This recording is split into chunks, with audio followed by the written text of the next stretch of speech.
ஆ காவிரி தீர்ப்பு எடுத்துக்கிட்டிங்கன்னா, இந்த தீர்ப்பு நடைமுறைப்படுத்த முடியுமா? முடியவே முடியாது. "ஏட்டைச் சுரைக்காய் கானல் நீர் மாயமான்."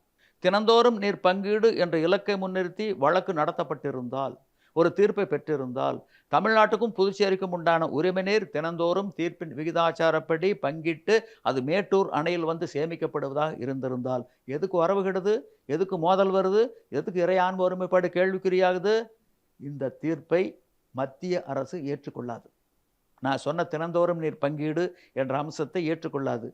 தினந்தோறும் நீர் பங்கீடு என்ற அம்சம் இருந்திருந்தால், இரு மாநில உறவு நல்லா இருக்கும்.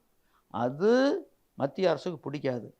கர்நாடகா, தமிழ்நாடு மோதிக்கிட்டே இருக்கணும். மேல இருந்து பஞ்சாயத்து பண்ணிக்கிட்டு இருக்கணும். அப்பதான் தங்களுடைய ஆளுமை இருக்கும்ங்கிறது மத்தியில காங்கிரஸ் ஆண்டாலும் நிலைப்பாடு ஒண்ணுதான்.